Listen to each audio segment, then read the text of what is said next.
Hello and welcome to New Filmmakers Los Angeles in partnership with Movie Maker magazine. My name is Danny DeLillo and we're here at the Cambridge Los Angeles showroom in West Hollywood. I'm here with Andy Koeger with his movie Rosie O.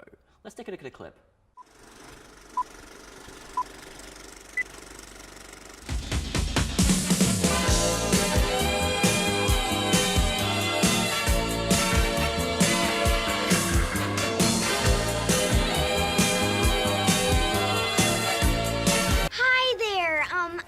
My dog.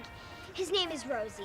Now, I know Rosie is a weird name for a boy, but you know, I named him before I found out he was a boy. Whatever, so yeah, if you see him around the neighborhood, just give me a shout or give me a holler, something. Okay, thank you. Bye. Andy, congratulations on your film. Thank you. Thank you for taking me on this wondrous journey. We had such a great time at the event last night. But for those that haven't seen it, tell us a brief synopsis. Rosie O is a one-shot short film where it follows this little girl walking around her neighborhood, and she's looking for her lost dog, and she ends up finding something else that's lost in her life. I loved your film on so many different levels, which we'll go into, but firstly, where did the inspiration come in creating this story? Well, the inspiration came from really that last scene of this sort of blaring, happy music happening during this very intense moment in this young girl's life. Mm-hmm. So the co-writer, Apple Zenos, sort of came up with that scene and came up with this sort of world, and then we started to think about different sort of scenarios where we wanted to do something where there's a twist and then there's another twist and then there's kind of another twist and then you're like smiling about all these twists by the end of it. So we're kind of trying to do something like that. And I love the feel of where you took us as well. This sort of, very kind of retro, like vintage feel. Like you didn't really know where or when it was, but you just took us on this kind of like mystic world through the eyes of this amazing young actress, like so fantastic. Obviously there was a deliberate act. What was that? What kind of did you want to make? What kind of feel did you want for your sort of film in this particular genre? Yeah, the time period thing is something that we wanted to keep sort of loose, where it wasn't like we had like some sort of clip of like Ronald Reagan or something to establish like a certain time. But in my head, I kept telling everybody it took place in the fall of 2000, the year 2000. So we did little things where, there's like boom boxes playing and someone has like a flip phone, but there's still like these relics from sort of the 90s, like there's like 90s cars and the Polaroid camera and stuff like that. Yeah, I love how you played around with that. It was really it was really nice. But anyways, you follow, the eyes of this young girl. I mean, honestly, it's so hard to find, your cast and bring it together, but what a brilliant job that she did. How was the casting process for you? The casting process was like really intense actually for this film because the lead actress was our biggest like variable and biggest point of worry, because basically at the end of the day the film is her performance. Yeah. And that's what carries the audience through it all. So I think we auditioned, it must have been more than 100 young actresses where we did tapes. We did auditions in Savannah, and I did this really like kind of outside of the box thing where I just started to just sort of like research. I just literally typed in like top child actresses and started to try to find their managers and figure out like who was in what. And so I reached out to a bunch of them, and I kept getting all these emails back being like haha, very funny, like a SAG actress isn't gonna work in your student film for free. Like, damn them. Good try, but I don't know, you're out of your league, kid. And people kept sending me things like that. Unreal. But then Maddie's mom sent me a message being like on Facebook, saying that she just got word that I was interested in having her audition for this part. Sent them over the script, and Maddie really loves sort of like dark humor.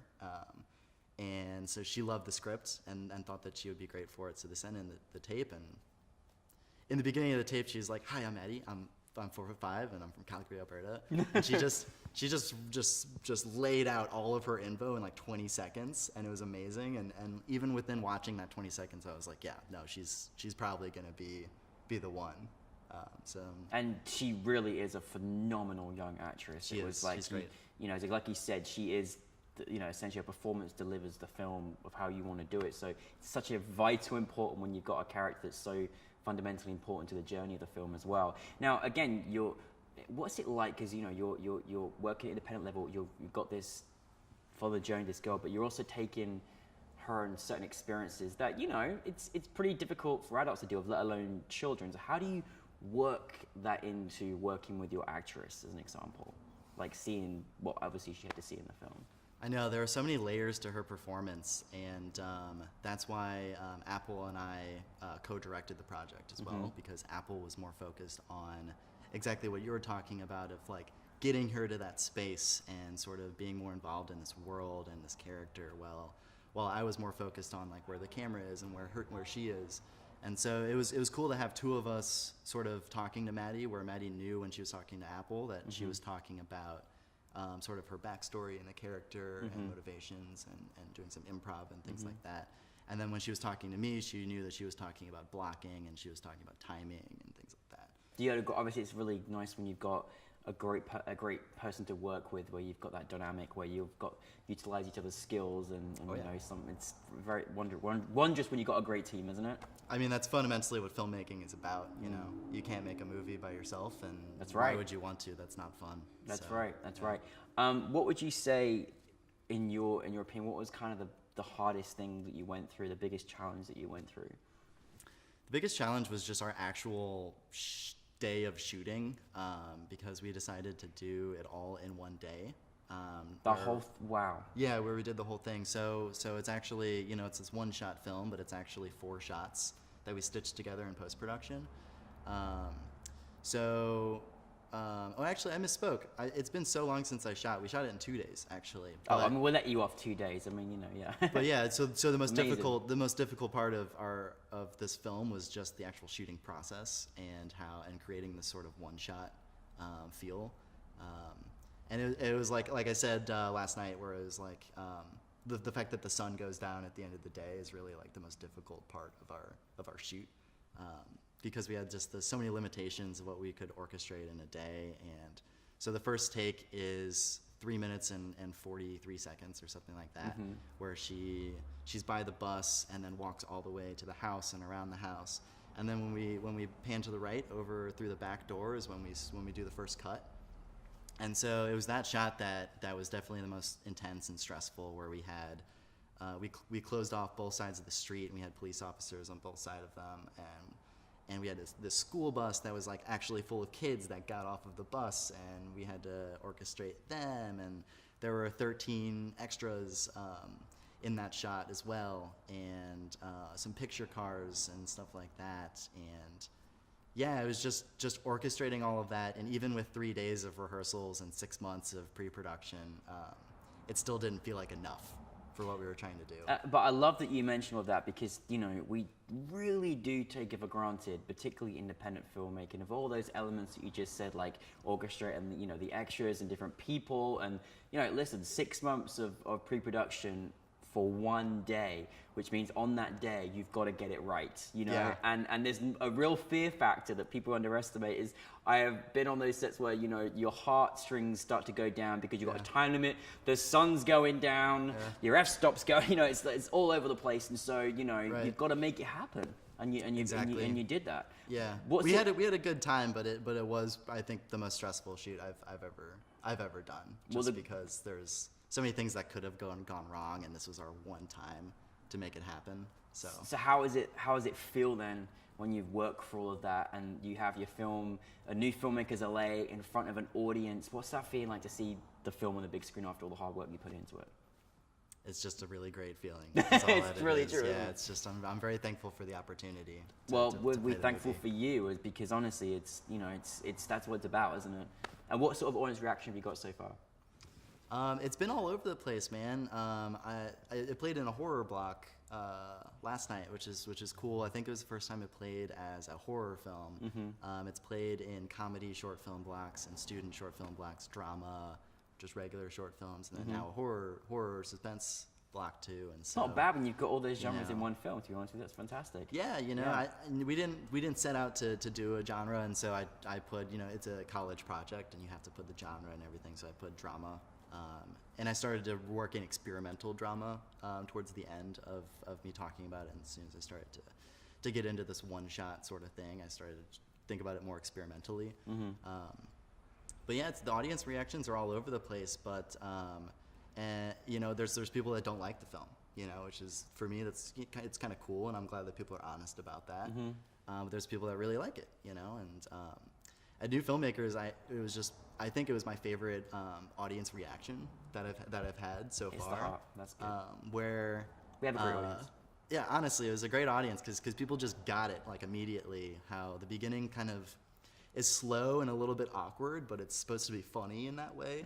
And so I think it just took like a group of people to sort of get it and start laughing, and then everyone else started to realize that like this is funny and Yeah. engaging. Where, but it's played in other festivals where everyone's just like quiet the whole time, and then as soon as, you know, that reveal happens and everything, you'll hear like a gasp or something in the front of the room. And LA's a tough crowd, you know, we're spoiled over here with our movies, so it's great when you've got a great reaction. What's next for you? I'm still trying to figure that out. I for love me, that. I you know, love like, that. Fantastic. Yeah, Everyone only says, "Oh, I've got a gazillion one things," and that's fine too. I feel like they're But it's- pretending like they know what's happening. Yeah, next we with all them, just you know? yeah, I know, but I think So- that's a great thing. Enjoy the process where you're at right now with this Yeah. film and celebrate it. But I mean, the world's your oyster, isn't it? It is. You know, yeah, it so- is. I've started to realize where it's like I've been thinking about like what's the point of all this stuff and what am I trying to do with filmmaking and my life and just all the It's a great question to ask you know, yourself. yeah, and I think about the big picture a lot, and I was realizing that for me, filmmaking is less about like having this final product where I'm standing in front of this psych wall and, you know, all these awards and screenings and stuff, but it's more just about like the actual process of creating something and working Exactly. with people to make something that's really cool. Exactly. And so as long as I'm hanging out with cool people, making cool stuff, I'm happy. And I'm currently doing that, making music videos and writing several feature films right now, and just trying to figure out sort of like what the next path is for me. Yeah, that's great, and may that never stop either. We should always be constantly looking at ourselves and trying to figure out what is next for us, and there's a lot of great creative things, and yeah, we all want to hang around cool people like you, so you know, we're all good with that. Listen, congratulations on your film, fantastic. I can't wait to see much more of your work, and thank you for bringing it to us, and you did a great job. Thank you.